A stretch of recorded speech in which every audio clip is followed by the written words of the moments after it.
नमस्कार बाल दोस्तों, मैं आशाबा परमार आज फिर से नई इकाई लेके आई हूँ। आज हम कक्षा 7 में जो दोहा अष्टक है उसके बारे में अभ्यास करेंगे।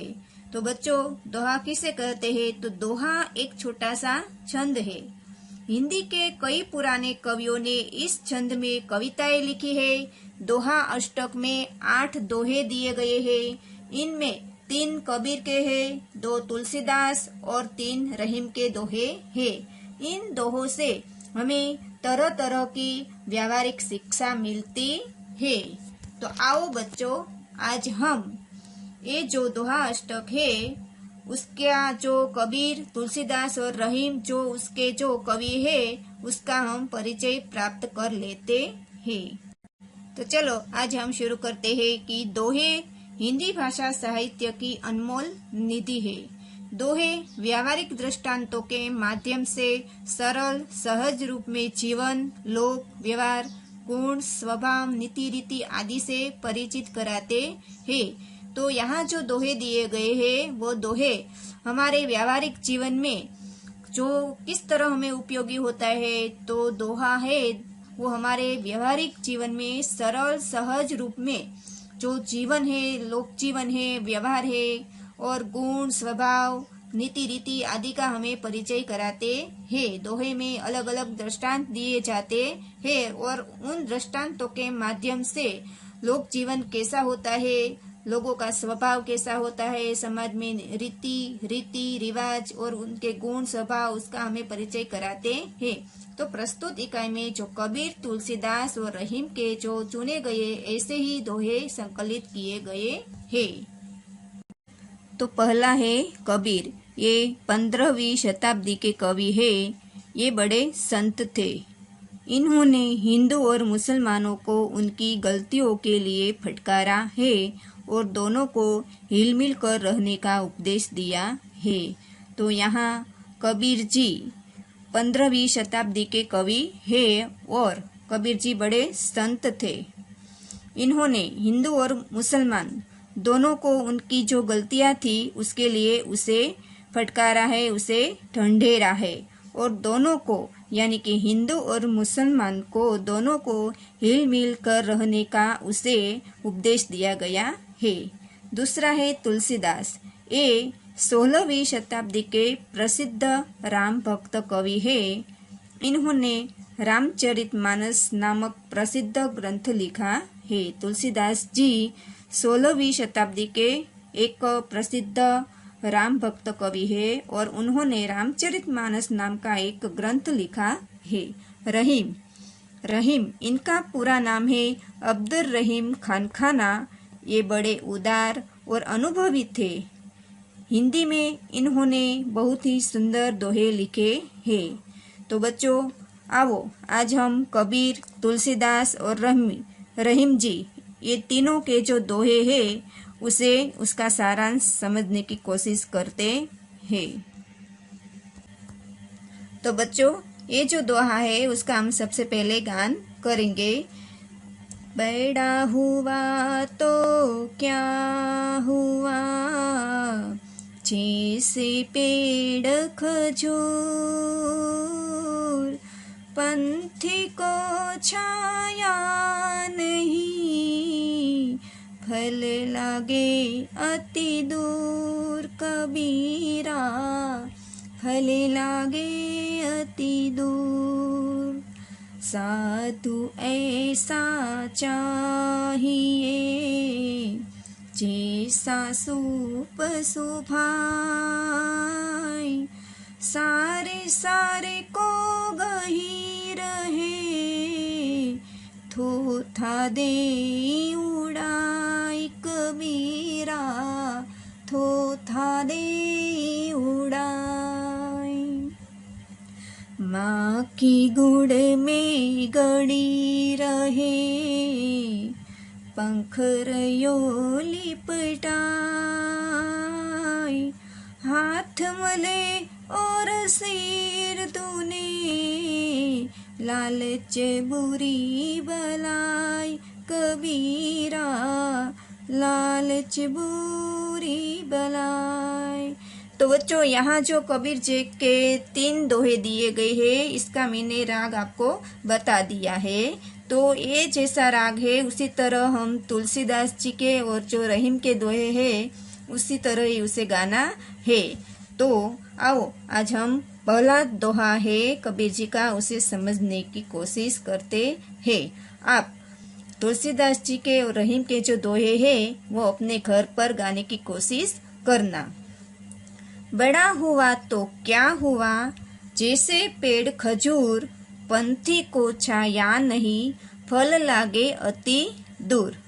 तो यहाँ कबीर जी ने हमको ये बात बताई है कि बड़ा हुआ तो क्या हुआ, यानी कि बड़ा होने से ही किसी का महत्व नहीं बढ़ जाता। जैसे पेड़ खजूर, कबीर जी ने यहाँ खजूर का जो पेड़ होता है उसका यहाँ दृष्टांत दिया गया है कि खजूर का पेड़ बहुत ही बड़ा होता है। पंथी को छाया नहीं, फल लागे अति दूर। खजूर का पेड़ बहुत बड़ा होता है पर उसके बड़े होने से क्या लाभ, उससे मुसाफिर को छाया नहीं मिलती है और फल भी बहुत ऊंचाई पर लगते हैं। तो यहाँ कबीर जी ने खजूर का जो पेड़ होता है उसका उदाहरण दृष्टांत देकर हमको ये बात बताई है कि कोई भी बड़ा होने से क्या होता है। जब खजूर का पेड़ बड़ा होता है तो खजूर का जो फल आता है तो खजूर के पेड़ बहुत ऊंचाई पर लगते हैं और उसका जो फल भी बहुत ऊंचा होता है, इसीलिए उसके आश्रय पर जो मुसाफिर आता है वो खजूर के पेड़ में से खजूर निकालकर खा नहीं सकता। और खजूर का पेड़ बड़ा होता है, ऊंचाई पर होता है, तो पंथी को छाया भी नहीं मिलती है। उसके फल लागे अति दूर, उसके जो फल है वो बहुत ऊंचाई पर होते हैं, इसीलिए खजूर का पेड़ किसी काम आता नहीं है पंथी को। उसी तरह हमें कबीर ने हमको ये बात बताई है कि हमारे जीवन में भी अगर कोई बड़े लोग आते हैं लेकिन वो किसी के काम में नहीं आता है तो उसका कोई अर्थ रह जाता नहीं है। आगे कहा है कि साधु ऐसा चाहिए जैसा सुप सुभाई, सार सार को गही रहे, थोथा देई उड़ाई। साधु यानी कि सज्जन लोग, जो साधु होता है, जो सज्जन होता है, उसकी बात हमें बताई गई है कि साधु कैसा होना चाहिए। तो साधु यानी कि सज्जन पुरुष सुप जैसे स्वभाव वाला होना चाहिए। सुप, सुभाई उसका अर्थ होता है स्वभाव, और सुप का अर्थ होता है कि अनाज साफ करने का एक साधन।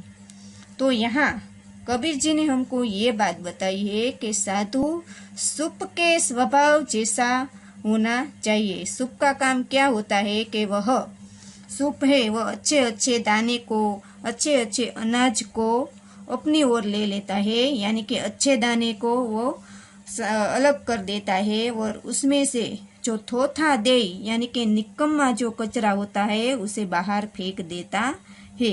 तो कबीर जी ने हमको ये बताया है कि साधु पुरुष सुप जैसे स्वभाव वाला होना चाहिए। सुप अच्छे अनाज को अपने अंदर रख लेता है और जो निकम्मा जो कचरा होता है उस कचरे को वह बाहर फेंक देता है।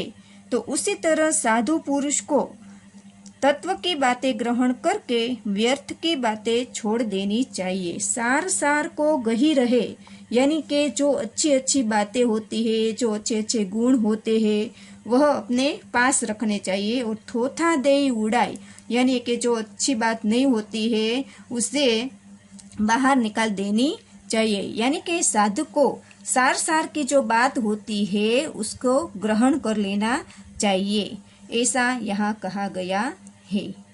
आगे देखो, तीसरा दोहा है, माखी गुड़ में गड़ी रहे, पंख रयो लिपटाई। गुड़, गुड़ यानी के गोड़, गुजराती में बोलते हैं गोड़, जो खाने का जो गोड़ होता है मीठा लगता है उसे हिंदी में गुड़ कहते हैं। तो माखी की यहाँ बात बताई गई है। माखी का बहुत अच्छा उदाहरण दिया है कबीर जी ने कि माखी गुड़ में गड़ी रहे, पंख रयो लिपटाए। पंख यानी कि जो मक्खी की जो पाक होती है उसकी बात बताई गई है। माखी गुड़ खाने के लिए गुड़ पर बैठती है और उसमें वह फंस जाती है।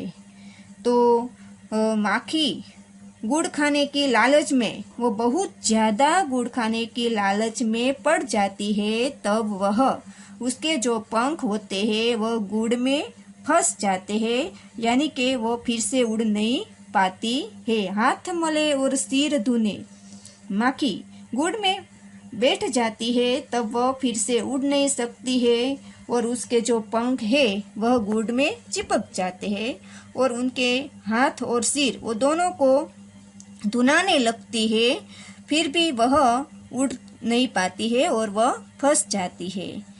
तो माखी गुड़ खाने के लिए गुड़ पर बैठती है और उसमें फंस जाती है, उसके पंख गुड़ में चिपक जाते हैं, फिर वह कितना भी पछताती है, उसके हाथ मलती रहती है और सिर धुनने लगती है और वह छुटकारा उसे वहाँ नहीं मिलता है। तो आगे कहा है कि लालच बुरी बलाई, तो सचमुच लालच बहुत बुरी चीज है। तो यहाँ बताया गया है कि बलाई, बलाई यानी कि आपत्ति अर्थात आफत। तो यहाँ कबीर जी ने मक्खी का उदाहरण देकर हमको ये बात बताई है कि हमारे जीवन में भी हमें कोई भी चीज का हमें लालच नहीं करना चाहिए। बहुत ज़्यादा लालच करने से हमारे जीवन में बहुत आपत्ति आ सकती है, यानी कि हमें बहुत बड़ा नुकसान हो सकता है। इसीलिए कहा है कि लालच बुरी बला है।